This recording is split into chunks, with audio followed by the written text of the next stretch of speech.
여러분 안녕하십니까? 충북 시사토론창 오원근입니다. 2026년 병오년 새해가 밝았습니다. 올해는 충북의 4년을 책임질 일꾼을 뽑는 제9회 지방선거가 있는데요. 대한민국 민심의 바로미터인 충북의 선택이 곧 대한민국의 내일이기 때문에 더욱 이목이 집중되고 있습니다. 오늘 충북 시사토론창에서는 주요 정당의 충북도당위원장을 모시고 이번 선거가 중요한 이유와 향후 선거 전략 등을 들어보겠습니다. 오늘 참여해 주신 분들 소개해 드리겠습니다. 이광희 더불어민주당 충북도당위원장 나오셨습니다. 엄태영 국민의힘 충북도당위원장 나오셨습니다. 네, 두 분 안녕하세요. 새해 복 많이 받으시기 바랍니다. 네, 먼저 도민 여러분께 새해 인사 부탁드립니다. 이광희 위원장님. 네, 더불어민주당 충북도당위원장 이광희입니다. 도민 여러분 새해 복 많이 받으십시오. 지난해 여러분들이 버텨낸 하루하루가 충청북도를 지탱하는 큰 버팀목이었습니다. 새해에는 우리 살림부터 좀 더 넉넉해지고 아플 때 덜 불안하고 아이 키우기 덜 막막한 그런 충청북도가 되길 기원합니다. 현장에서 더 자주 뵙고 더 빠르게 달려가겠습니다. 새해 복 많이 받으십시오. 네, 업무위원장님도 새해 인사 부탁드립니다. 네, 안녕하세요. 국민의힘 충북도당위원장 엄태영입니다. 희망과 도약을 상징하는 2026년 병오년 새해가 밝았습니다. 올해는 붉은 말의 해라고 하죠. 붉은 기운과 또 말의 활력으로 우리 도민 여러분 각 가정마다 희망과 건강이 늘 함께 하시길 기원드리겠습니다. 새해 복 많이 받으십시오. 네, 지난 2025년 충청북도와 관련해 많은 성과가 있었습니다. 그 가운데 핵심적인 활동과 가장 큰 성과는 뭐라고 보시는지 업무위원장님 먼저 말씀을 해주세요. 네, 우리 2025년을 돌이켜 보면은 참 여러 가지로 국가적으로 어려웠고, 저희 당은 더 어려웠죠. 그럼에도 불구하고 2025년도에 우리 당에서는 충북의 위상을 또 다 바로 세우고 또 높이는 그런 선거가 있었습니다. 지난 8월에 우리 정당 사상 최초로 충북에서 저희가 전당대회를 치렀죠. 오송의 오스코에 치르면서 그동안 우리 보수당은 영남의 축에서 충북의 축으로 옮겨오는 어떤 그런 상징성이 있었습니다. 또한 충청도의 당대표를 뽑으면서 충북의 또 새로운 활력과 기대를 우리 충청도민한테 드릴 수 있었고 또 저희가 최고위를 충북에 열면서 청주국제공항을 방문하면서 공항의 여러 가지 어려운 부분 또 충북 여러 가지 하이닉스부터 기업체를 다니면서 충북의 미래 비전에 대해서 같이 대화를 나누는 소중한 성과가 있었습니다. 그 덕분에 우리 청주국제공항의 예산도 여당과 같이 협의해서 다시 세울 수 있었고 또 옥천에 우리 농촌 소득 지원의 사업도 또 다시 또 저희가 복구할 수 있었습니다. 아무튼 지난해는 우리 2,000명이 넘는 사람이 당원이 모여서 저희가 당원 교육을 하면서 또 새로운 도약과 다짐을 하는 그런 선거가 있었던 한 해라고 생각합니다. 네, 이광희 위원장님 어떤 활동, 성과를 꼽으시겠습니까?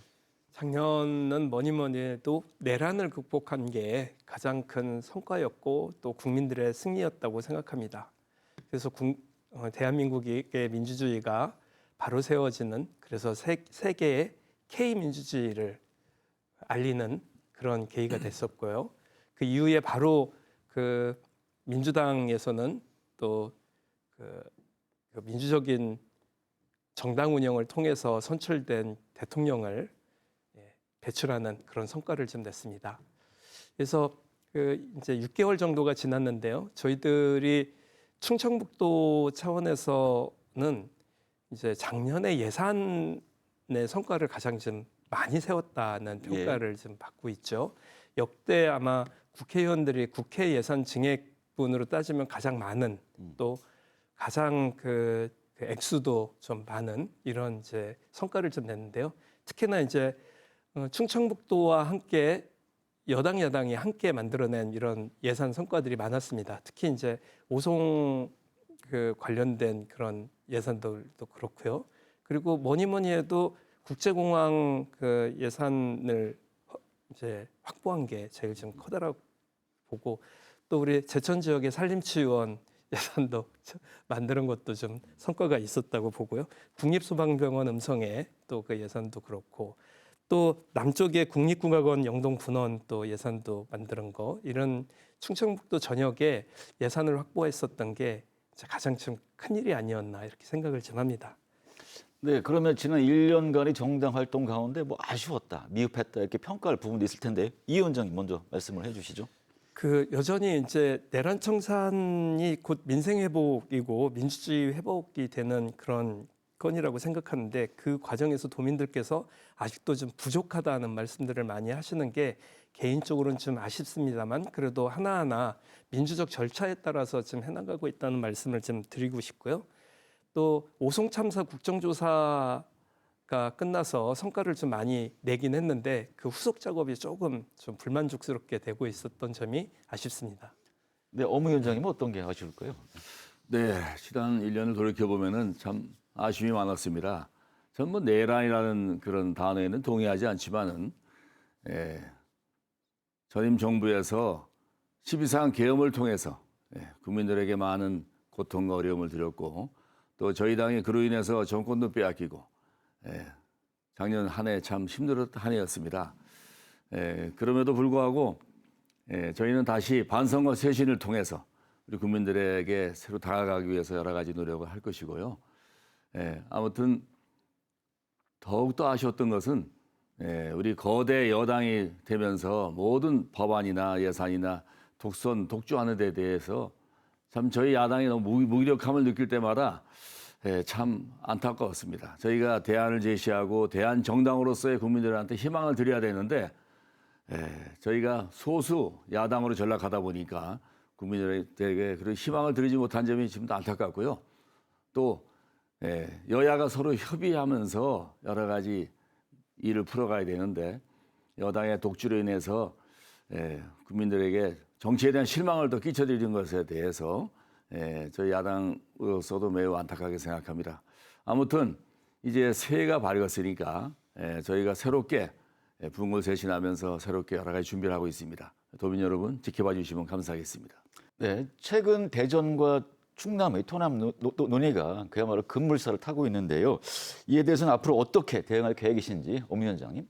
저는 해당 지역 주민들의 선택과 판단을 이제 존중해야 된다고 생각하면서 그 통합은 속도보다도 통합을 통해서 무엇을 어떻게 얻을 것인지 또 도민들의 삶은 어떻게 바뀔 것인지에 대해서 다시 한번 저희가 점검하고 재조명하는 부분이 필요할 것 같고요.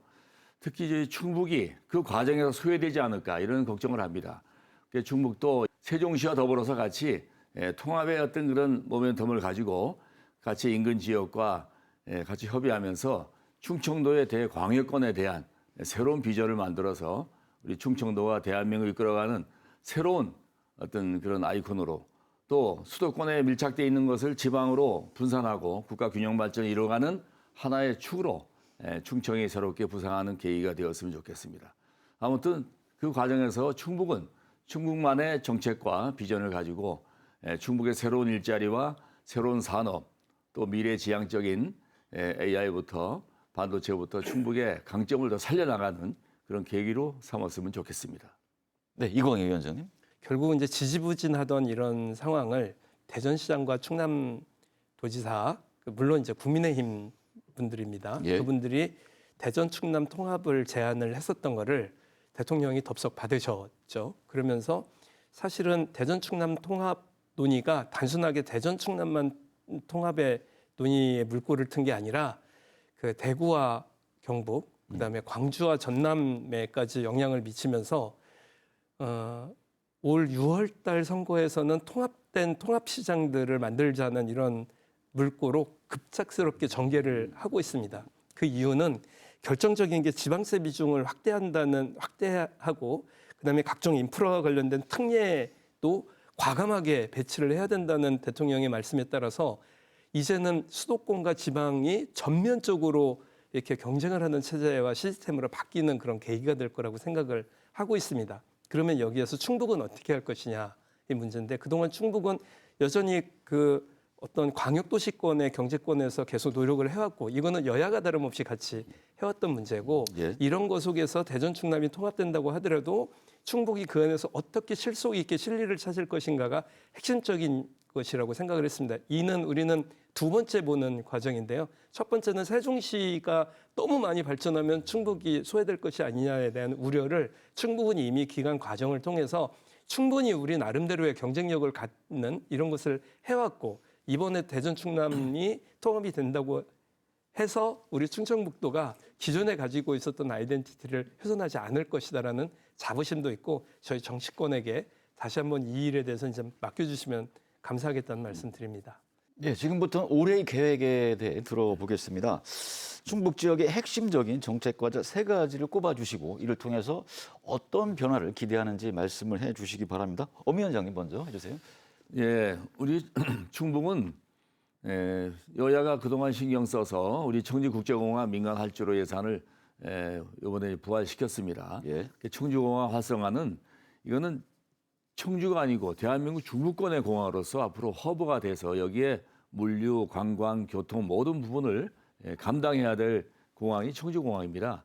청주공항 활성화에는 여야가 이견이 없이 또 대통령 공약사항도 들어가 있다 보니까 저희가 그 부분에 대해서 빠른 시일 내에 청주공항의 국제공항으로서의 확장을 저희가 같이 예산으로 뒷받침해야 되고요. 또 두 번째로는 이광희 위원장도 말씀하셨지만은 우리 충청 초광역 시대를 맞아서 우리가 뭐 CTX라고 하죠.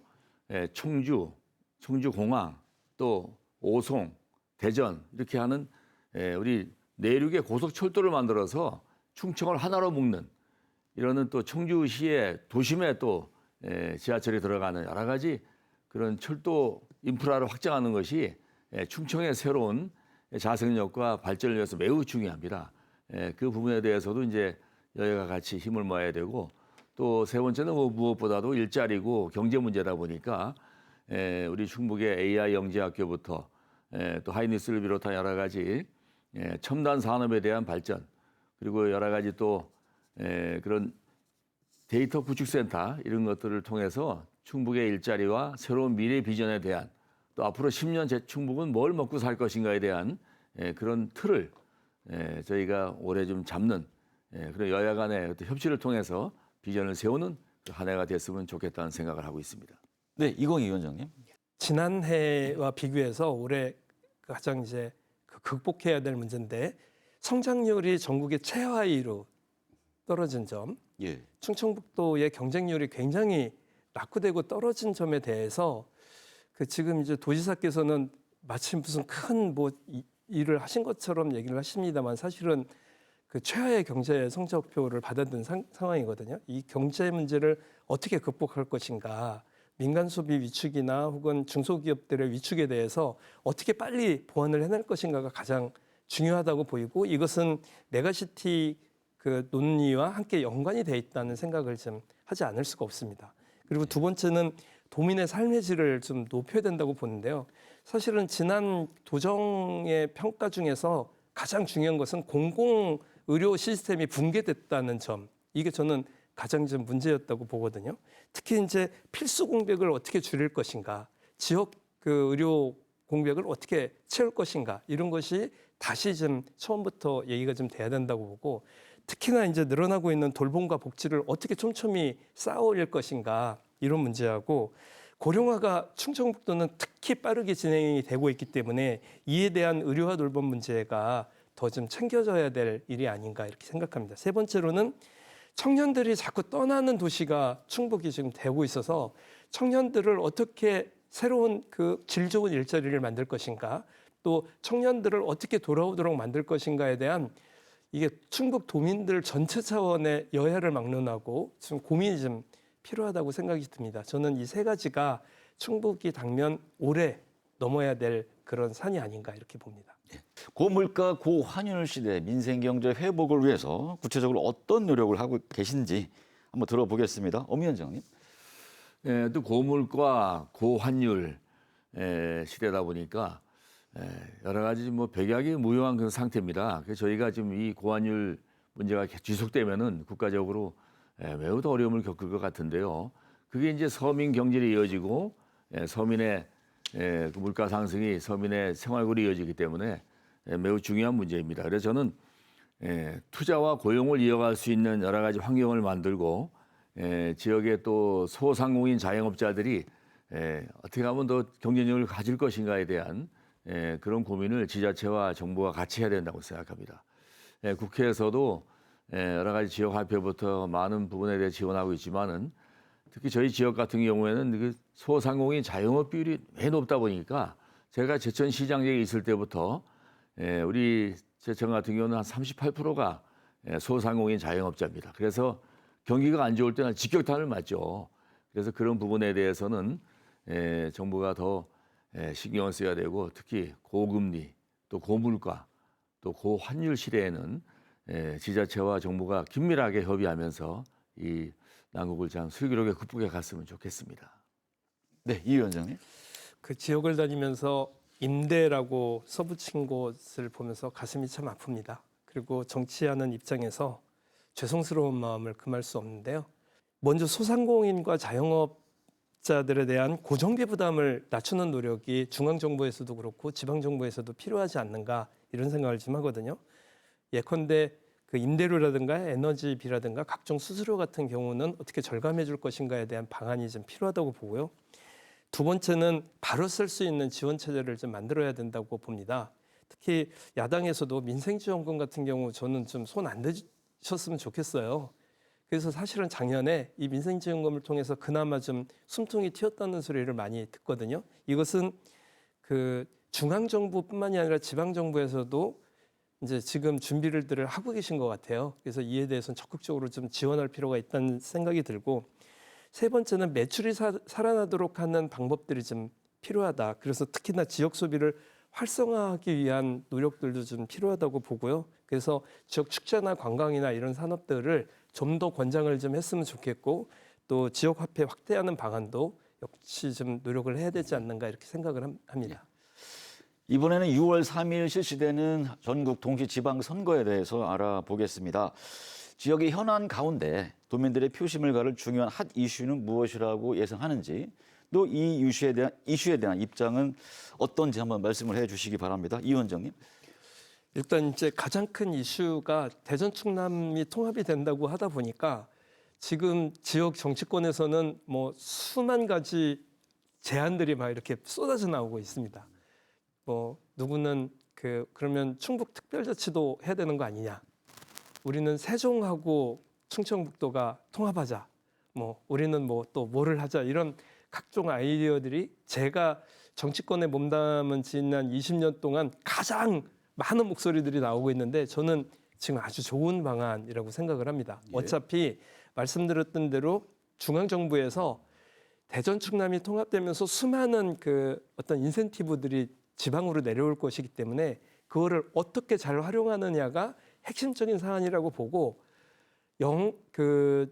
저희 뭐 여당과 야당을 막론하고 정치권들은 이에 대해서 새로운 아이디어들을 마구 쏟아내셨으면 좋겠다는 생각이 좀 듭니다. 핵심은 초강력권의 도시가 만들어질 때 충북은 어떻게 그에 대한 아이덴티티를 독자적인 그런 것을 개발을 해서 뚫고 나가느냐 이 아니겠습니까? 예. 정치권에서도 관심도 많고 저희들도 이거는 뭐 다시 말씀드린다만 여야의 문제가 아니지 않습니까? 먹고 사는 문제고 생존의 문제이기 때문에 지금까지 충청북도는 잘 해왔다고 생각이 들고 이에 대한 논의가 촉발이 되는 그런 지방자치 선거가 됐으면 좋겠다는 생각을 가지고 있습니다.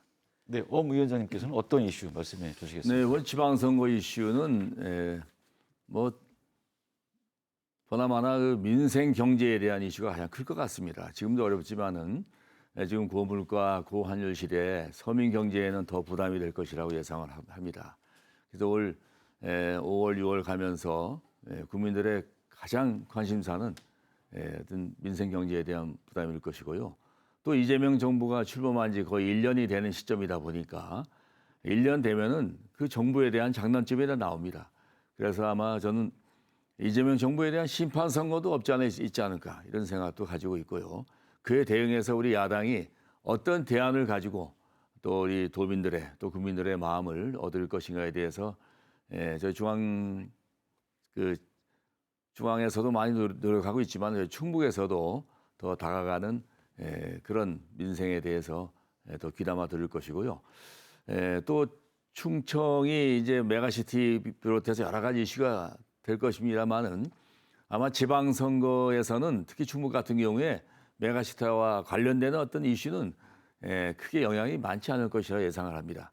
하지만 제가 앞서도 말씀드린 바와 같이 대전 충남의 통합은 거의 지금 확실되다 보니까 충북 나름대로의 어떤 소외되지 않고 이 기회를 통해서 어떻게 다시 반전할 것인가에 대한 그런 비전도 정치권에서 특히 충북에서는 대안을 내놔야 되지 않을까 생각하고 저희도 같이 여야가 힘을 모아서 충북 도민들의 소외되지 않도록 만들고 또 그를 통해서 우리 여야가 심판받는 그런 새로운 이슈를 한번 창출해 봤으면 좋겠습니다. 네, 다른 정당과의 경쟁에서 우위를 점할 수 있는 소속 정당만의 강점은 무엇인지 또 반대로 극복해야 할 약점은 무엇이라고 평가하시는지 엄미한 먼저 말씀 듣겠습니다. 글쎄요, 저희는 뭐 작년도에 너무 국민들한테 큰 실망을 드려서 아직도 회복기라고 봅니다만 아직도 많이 어렵습니다. 지방선거까지 5개월밖에 남지 않다 보니까 저희 보수의 장점인 여러 가지 그 유능함 또 신뢰감 이런 것들이 작년에 무너지다 보니 어려움이 있습니다. 하지만 저희가 그동안 경제 분야, 안보 분야 여러 가지 분야에서 국민들에게 신망을 받았던 그런 보수 당으로서 새로운 비전을 가지고 저희가 도민들께 다가설 것이고요. 하여튼 민생 경제에 대해서 저희가 꼼꼼히 더 챙기는 그런 야당의 모습으로 다가갈 것입니다. 아무튼 지난 12.3 계엄에 대한 반성과 성찰 이를 통해서 우리가 새로운 비전을 제시하는 것이 우선은 가장 시급한 문제가 아닌가 생각하고 지방선거를 통해서 저희가 또 새로운 도약의 기회로 삼도록 여러 가지 준비를 하고 있습니다. 네, 이 의원님. 일단은 민주당은 내란을 극복하고 민주주의를 바로 세운 정당으로서의 이미지를 좀 확실하게 세워나갔다. 그 가운데에서 국민들과 함께 했었던 모습들을 기억을 하실 거라고 생각을 좀 하고요. 두 번째는 대통령이 6개월 동안 진행을 하시면서 국정 운영을 하시면서 참 유능하다. 이전과는 비교할 수 없을 만큼 유능한 그런 정당으로서의 이미지를 좀 바로 세우고 있다는 점을 강조하고 싶습니다. 그리고 아무래도 이제 올해 지방선거는 지난 지방선거에서 다수를 차지했었던 그 국민의힘 단체장들에 대한 평가 선거가 아닐까 이렇게 생각을 좀 하고요.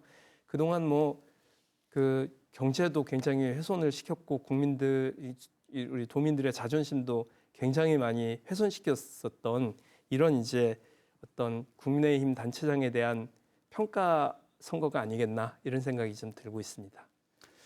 네, 광역단체장 그리고 기초단체장 후보군을 발굴하고 검증하는 과정에서 충북 지역에 특화된 어떤 기준이나 원칙을 적용할 계획인지 들어보겠습니다. 이광희 위원장님. 일단은 이제 저희들은 그 기본적으로 국민주권 정부에 그리고 당원 주권 정당을 표방하고 있지 않습니까? 그래서 당원들이 참여하는 이런 이제 선거가 될 건데 전체적으로 그 도지사부터 기초의원까지 다 따지면 한 180여 명 정도가 충청북도에선 선출이 됩니다. 예. 그런데 저희들이 이번에 그 선출직 출마를 준비하시는 분들이 굉장히 많아졌습니다. 그러니까 인재도 많이 들어오고 있고 그래서 그런 그 인재풀로만 봐도 이미 경쟁력을 저희들이 가지고 있다는 생각을 좀 하고 있고요. 그런 가운데 각자의 다양한 형태의 그 공약들이 제가 이제 도당위원장이 되면서 지난 2년 동안 지방선거를 준비하는 도당위원장으로서의 역할을 하기 위해서 요구한 게 있었거든요. 정책 준비를 좀 잘하는 정책 선거가 됐으면 좋겠다고 요구를 했는데 지금 그 출판기념회가 본물 터지듯이 민주당에서는 이루어지고 있어요. 예. 그래서 그 이제 주로 출판물의 대부분이 자기가 당선이 되면 어떤 일을 하겠다는 그런 정책 공약들을 보면서 굉장히 다양하게 고민을 많이 했구나라는 생각을 갖고 있거든요. 그런 의미에서 저희들이 경쟁력도 가지고 있고 내는 그 그러니까 올해 지방선거 되고 난 이후의 비전도 좀 확인할 수 있는 기회였다는 생각을 좀 하고 있습니다. 네, 오미 원장님. 네, 일단 선거는 무엇보다도 후보자가 중요하죠. 일단은 여러 가지 선거 분위기는 저희한테 유리하지 않지만 저희는 그 지역에 맞춤형 공천을 하려고 하고 있습니다. 일단 뭐 중앙에서 화려한 경력도 중요하지만은 지역을 제대로 아는 사람, 또 충북을 제대로 아는 사람을 저희 검증하고 선출할 계획입니다. 그래서 저희는 일단 충북의 가히 광역부터 기초단체장들은 첫째, 정책 선거를 위해서 PPT를 사전에 공개된 장소에서 하는 계획을 가지고 있습니다. 그래서 첫째는 도덕성이 중요하고 또 정책, 또 여러 가지 경제 정책이나 역량에 대한 평가를 하는 기준을 가질 것이고 또 개인의 본선 경쟁력도 매우 중요하게 봐야겠죠. 아무튼 도민들이 바라고 각 시군민들이 바라는 분이 어떤 분인지 그 과정을 통해서 자연스럽게 걸러질 것이라고 보고 하여튼 차분하고 꼼꼼하게 또 공천에 주력한다는 계획을 가지고 있습니다. 아무튼 충북이 도시 농촌이 섞여 있는 도시다 보니까 대한민국의 선거의 바로미터가 충북이지 않습니까? 그래서 충북에서 꼭 선거를 우리가 승리해야만이 전국 선거로 이어지는데 교두보 역할을 할 것이다. 그런 각오를 가지고 열심히 꼼꼼히 챙겨보도록 하겠습니다. 네, 공천 과정에서 중앙당의 개입 여부와 지역 도당의 자율성을 어떻게 확보하느냐 이것도 중요한 문제라고 보는데요. 이건 어떻게 풀어나갈 계획이신지 오미 원장님 먼저 해주세요. 저희 당은 이미 방향은 잡았습니다. 광역단체장의 그 부분은 이제 중앙당에서 하고 그 다음에 이제 기초단체장이나 모든 이제 광역 기초의원들은 이제 도당에서 하는 걸로 방향을 잡았습니다. 그래서 중앙당에서는 여러 가지 이제 관리 역할만 할 것이고 저희 충북에서 모든 것을 결정하게 될 것입니다. 그래서 앞으로 다양한 부분에서 의견도 수렴하고 또 공천관리위원도 각 지역마다 신망 있는 분들을 모시고 저희가 공천 과정에서부터 잡아먹고 공정하게 또 시군민들이 원하는 후보를 선택해서 저희가 선거 승리로 이어갈 수 있도록 이렇게 준비를 하고 있습니다. 하여튼 중앙에서 뭐 저희 지역에 개입하거나 그런 것들은 뭐 저희가 분명히 차단할 것이고 하여튼 저희 도당에서 모든 책임을 지고 결정할 것이라는 그런 말씀을 먼저 드리고 싶습니다. 네, 이 위원장님. 그 더불어민주당은 옛날부터 시스템 공천으로 그 계속 이어져 왔었던 전례가 있었고 또 이번에도 이제 그런 상황이 될 건데요. 이 광역 단체장들은 중앙당에서 심사를 합니다. 근데 기초지자체 단체장부터 시작해서 광역의원, 지방의원들은 모두 충청북도당에서 그 심사를 좀 할 거고요. 이미 저희들은 선출직 공직자 평가위원회가 운영 중에 있습니다. 그래서 1월 달에 선출직들에 대해서는 심사평가를 마치고 2월 3일 날 바로 예비 후보 등록을 할 수 있도록 좀 그 전열을 좀 준비 중에 있고요. 그래서 지금 그 각 위원회들도 저희 이제 초선이라고 주로 더불어민주당의 청주권의 4명의 국회의원이 모두 초선이다. 그런데 이분들의 특징이 뭐냐면 모두 경선을 통해서 승리하신 분들이에요. 그러다 보니까 경선을 원칙으로 한다는 점에 대해서 굉장히 투철합니다. 그래서 이분들 중심으로 해서 선거관리위원장이나 혹은 선출직 공직자평가심사위원장이나 이런 거를 전부 맡겼고요. 그래서 이미 저희들은 체계가 그 충북도당 차원에서는 다 끝났다는 말씀을 좀 드리고 싶습니다. 네, 선거는 또 인물 싸움이잖아요. 이 잠재력 있는 새로운 인물을 얼마나 확보하고 계신지 인재 영입에 대한 의견을 듣고 싶습니다. 이 위원장님. 그 1월 한 중순경에 저희들의 인재 영입자들을 발표를 할 예정이고요. 저희들이 경쟁력을 있다고 판단이 되자마자 굉장히 많은 분들이 이미 몰려들어서 저희들이 뭐 평균 한 2.5대 1 정도의 경쟁을 가지고 또 특정한 곳에서는 한 6대 1, 7대 1 정도 되는 곳도 있을 정도로 많은 인재들이 지금 그 들어오고 있는 상태입니다. 그럼에도 불구하고 저희들이 비어 있는 공간들을 좀 채울 수 있는 인재 영입도 준비를 하고 있으니 지켜봐 주십사 하는 말씀드립니다. 네, 엄 위원장님. 저희는 지난 4년 전에 지방선거를 이제 저희가 우위를 점하면서 중국에서도 저희 당의 단체장들이 많이 활동하고 있습니다. 그래서 저희는 이제 내부적으로 현직 단체장들에 대한 기본 심사는 이미 마쳤고요.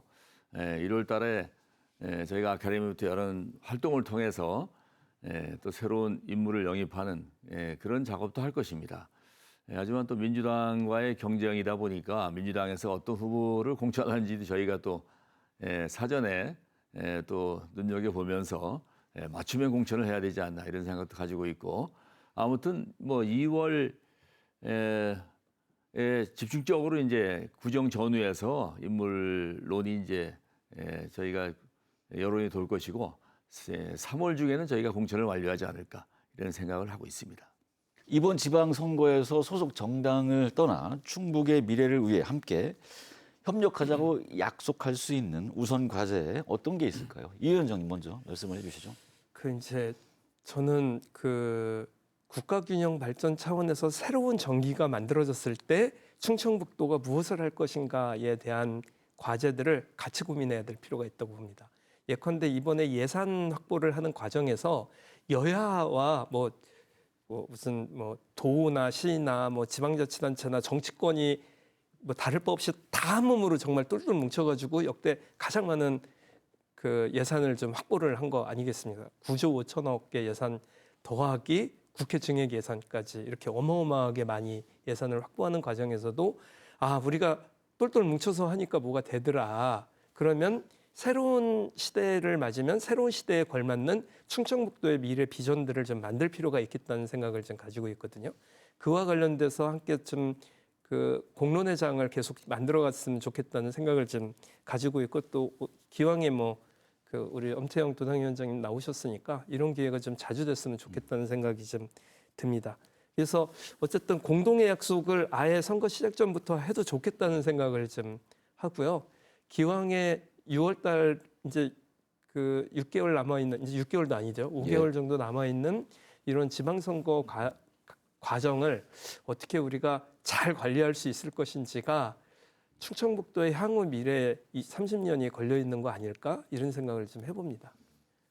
네, 엄태영 위원장님. 네, 우리 충북은 여야가 힘을 모아서 여러 가지 예산을 확보했습니다. 또 우리 이광희 위원장은 또 산림학 박사다 보니까 제천에 2천억짜리 국립 산림치유원도 또 이렇게 측면 지원해 주셔가지고 저희가 확보할 수 있었는데요. 아무튼 일단 지역을 떠나서 여야 간의 힘을 모아서 충북의 미래를 함께 만들어가야 된다고 생각합니다.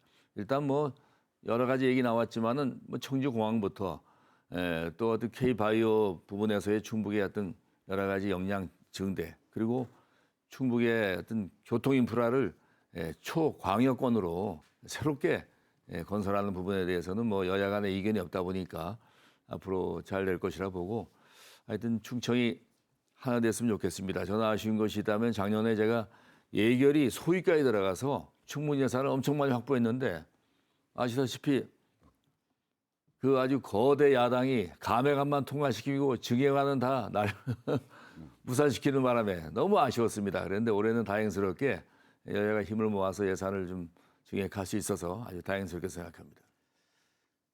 네, 지금부터 국회의원 활동에 대해서 이야기 나눠보겠습니다. 두 분은 22대 국회 입성 후 1년 7개월가량 지났습니다. 현재까지 충북 관련 의정 활동 중에서 가장 보람 있었던 일, 기억에 남는 일, 어떤 걸 꼽으시는지 들어보겠습니다. 엄 위원장님. 충북의 현안 문제는 그동안 도와 긴밀하게 협의하면서 같이 만들어 왔었고요. 저희 지역구 얘기를 하자면은 지난 6월에죠. 우리 충주댐 건설에 따른 그 수몰의 아픔을 가지고 있는 단양군에 수자원공사가 한 11만 평에 달하는 폐천부지에 이산화탄소를 포집하고 활용하는 CCU 산업단지를 조성해서 친환경 미래 산업의 중심지로 이렇게 좀 발돋움할 수 있게 됐고요. 특히 제천이 e스포츠 대회를 여러 번 열었습니다. 올해도 이제 시장 배로해서 2회째 열었고 한데 제가 e스포츠 전용 경기장을 300억 예산을 투입하는 정부 예산을 따내서 올해 설계비 10억을 확보했습니다. 예. 앞으로 제천은 e스포츠의 메카가 되면서 지금 22년 된 제천국제음악영화제와 더불어서 어떤 대한민국 문화 콘텐츠를 이끌어가는 그런 도시로 발돋움할 수 있었다는 것이 매우 아주 보람되게 생각합니다. 네, 이광희 위원장님은 어떤 게 보람이 있었을까요? 이제 국회의원이 되자마자 뭐 어쨌든 한 6개월 채 지나기 전에 내란이 터져가지고요. 내란을 극복하는 데 도민들과 함께 노력을 해왔던 점이 가장 기억에 남고 가장 보람이 있었던 일이라고 생각을 하고요. 그와 함께 대통령 선거에 승리를 함으로써 민주정부를 수립한 것에 대해서도 자부심을 느낍니다.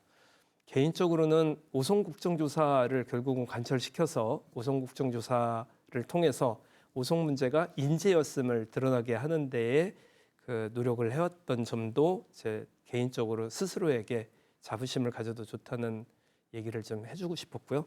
세 번째는 뭐니 해도 오늘도 이제 계속 말씀하십니다만 그 역사상 가장 많았었던 국회 증액 예산을 만드는 그 앞장서는 그런 역할을 하게 됐던 점에 대해서 자부심을 좀 많이 느끼고 그를 통해서 예를 들면 이제 지금 지역 그 예산 말씀 많이 하셨으니까 저희 서원구 같은 경우도 가장 큰 사업이 이렇게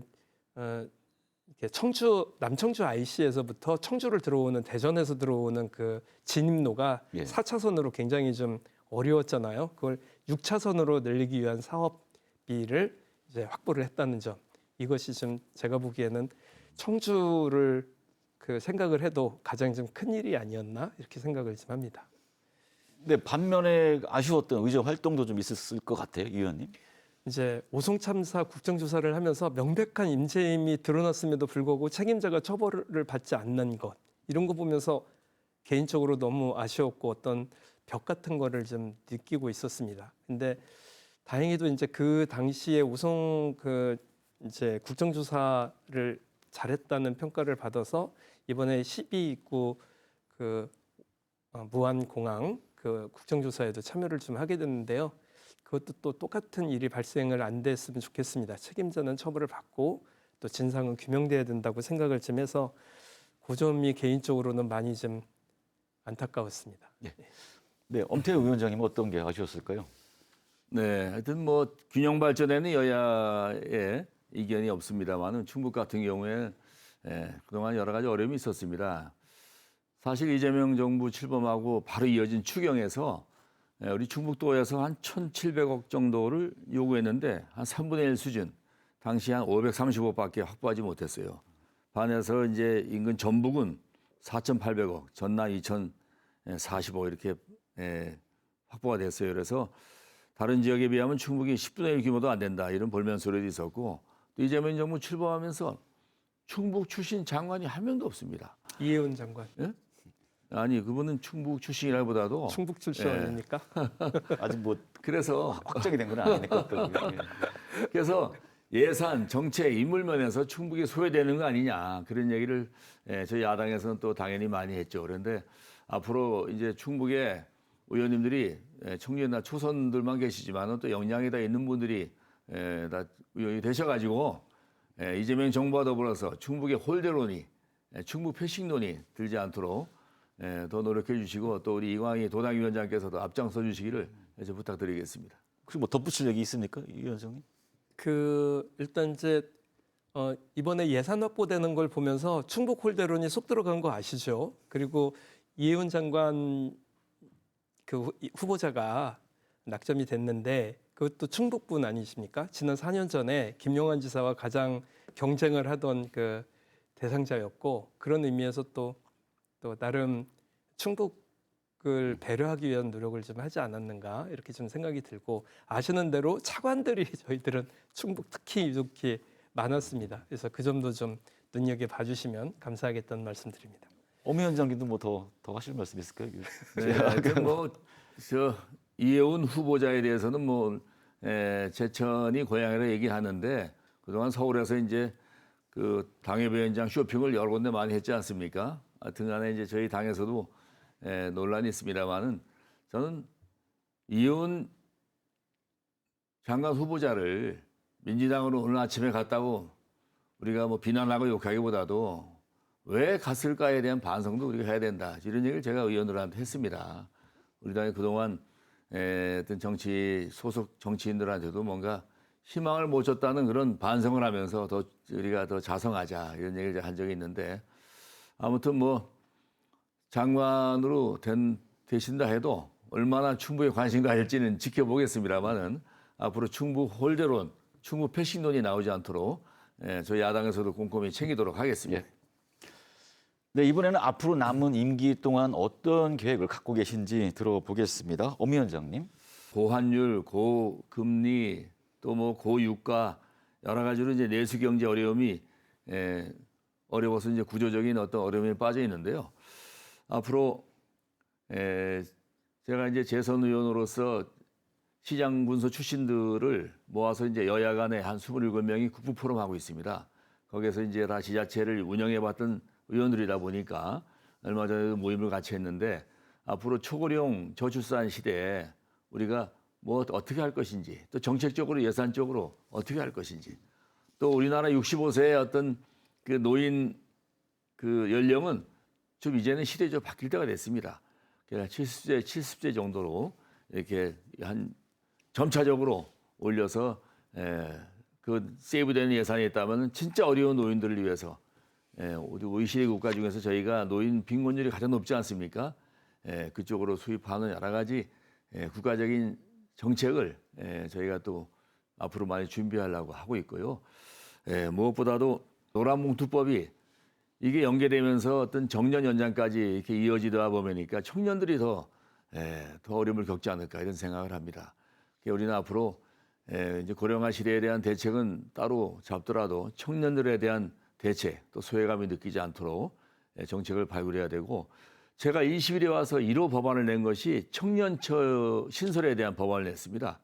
그래서 이제 정부가 바뀌었지만은 지금 이재명 정부에서도 여러 가지 청년들의 문제가 여러 분야에 산재되어 있습니다. 각 부처에. 그래서 그거를 총리실 산하에 청년처를 둬서 청년 문제를 아주 전문적으로 다루는 그런 처가 있었으면 좋겠다. 이런 생각을 가지고 앞으로 21대 국회 끝날 때까지 더 관심을 가지고 정부의 기구 설립과 또 예산 문제를 집중적으로 좀 논하도록 하겠습니다. 네, 이 위원장님. 저는 이제 앞으로 남은 그 국회의원 활동에 올해 해야 될 일로는 역시 그 지방선거에서 승리하는 것. 그것 때문에 도당위원장도 됐고 또 새로운 민주당을 만들어 보자고 1년 반 동안 노력을 해와서 그에 대한 평가도 좀 좋게 받고 있습니다. 이 결과가 지방선거 승리로 이어져서 지금 현재 있는 그 국민의힘 구도의 지방자치단체가 그 민주당 중심으로 좀 오도록 할 수 있는 그것이 도민들에게 훨씬 더 설득력 있고 좋은 일이라는 것을 좀 확인시켜드리는 일을 올 전반기에는 좀 매진을 할 생각이고요. 제가 원래 국회의원이 되면서 하고 싶었던 일이 지방자치 30년의 역사를 갖고 있는데 지금까지 지역 소멸은 여전히 계속돼서 처음에 제가 2002년도에 첫 출마를 할 때만 해도 4개였었던 지방 소멸 예정 지역이 129개로 늘어나고 그리고 여전히 지방 소멸은 지속화되고 있는 넘어서야 될 과제라고 생각을 하기 때문에 앞으로의 30년은 이광희가 만든 새로운 지방자치 역사의 30년이었다는 말을 들려드리고 싶습니다. 제가 한 활동 잘 지켜봐 주시면 감사하겠습니다. 네, 끝으로 마무리 발언 듣겠습니다. 새해 덕담과 더불어 소속 정당이 도민 여러분께 어떤 희망과 비전을 선물할 수 있을지 약속을 해 주시기 바랍니다. 이광희 위원장님 먼저 듣겠습니다. 작년 한 해 너무도 많은 고생을 하셨다는 말씀 다시 한번 드립니다. 그리고 도민 여러분께서 버텨내셨던 하루하루가 모여서 충청북도를 버티는 힘이 됐었다는 말씀 다시 한번 드리고요. 그 새해에는 서민 경제 회복에 정말 노력을 좀 다 하겠다는 말씀을 좀 드립니다. 그리고 신행정 수도를 완성하는 데에도 여전히 노력을 좀 계속 하겠다는 말씀 드리고요. 그리고 오송을 중심으로 했던 첨단 바이오 산업을 위시한 지역사회의 안전 문제도 점검을 꼭 하는 그런 한 해 되겠다는 말씀 드립니다. 새해에도 여러분들 곁에서 여러분들과 함께 미래를 설계하고 나아가고 그 도모하는 그런 더불어민주당이 되도록 노력하겠습니다. 고맙습니다. 새해 복 많이 받으십시오. 네, 엄태영 위원장님. 네, 지난 한 해는 뭐 정치도 경제도 정말 쉽지 않은 그런 한 해였습니다. 정치가 무엇을 해야 되는지에 대해서 다시 한번 무겁게 돌아보는 그런 기회도 되었고요. 그러나 이제 저희가 늘 희망을 가져야 되지 않습니까? 올해 새해 들어서 여러 가지 계획도 가지고 있고 또 앞으로 도민들께 희망을 드리기 위해서 또 정치가 분열과 갈등의 모습이 아니고 어떤 책임과 실력으로 새로운 희망을 드리는 그런 정치가 되기 위해서 저희가 더 분발하고 노력하겠습니다. 또 국민의힘이 이제 새롭게 변신한 모습으로 국민께 다가설 것이니까 여러분 지켜봐 주시고 다시 한번 응원과 어떤 격려의 말씀해 주시면 정말 감사하겠습니다. 저희 국민의힘 도민 곁에 다가가면서 더 따뜻한 모습으로 민생을 챙기는 데 앞장서겠습니다. 제가 새해 맞이할 때 땡큐라는 말씀을 드린 적이 있었습니다.